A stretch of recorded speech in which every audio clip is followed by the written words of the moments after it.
nice look.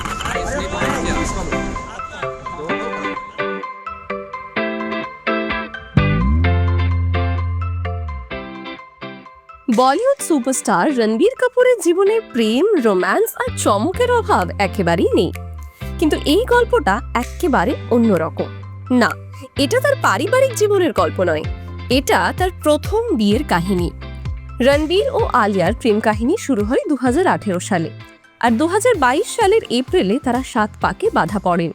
কিন্তু সম্প্রতি এক সাক্ষাৎকারে রণবীর এমন এক ঘটনা শেয়ার করেছেন যা ভক্তদের তাজ্জব করে দিয়েছে। তিনি বললেন, আমার ক্যারিয়ারের শুরুর দিকে একজন ক্রেজি ফ্যান আমার গেটের সঙ্গেই বিয়ে সেরে ফেলেছিলেন। সে সত্যিকারের পুরোহিত নিয়ে এসে আমার বাড়ির গেটে টিকা লাগিয়ে ফুল ছড়িয়ে বিয়ের রীতি সম্পন্ন করে। আমি তখন শহরের বাইরে ছিলাম। ফিরে এসে আমার ওয়াচম্যানের মুখ থেকে পুরো ঘটনাটা শুনি। আর এই ঘটনা নিয়ে রণবীর মজা করে বলেন, আমি এখনো আমার প্রথম স্ত্রীকে দেখিনি, কিন্তু আশা করি একদিন ঠিক দেখা হবে। কফি উইথ করণের সেটে আলিয়াও ভাগ করে নিয়েছেন তাদের প্রেমের সূচনার গল্প। আলিয়া বলেছিলেন, তাদের প্রেমের কাহিনী শুরু হয় ব্রহ্মাস্ত্র সেটে। কাজের দিক থেকে আলিয়া ও রণবীরকে একসঙ্গে দেখা যাবে সঞ্জয় লীলা ভনসালীর লাভ অ্যান্ড ওয়ারে। তাছাড়া রণবীরকে দেখা যাবে রামায়ণে সাই পল্লবীর সঙ্গে।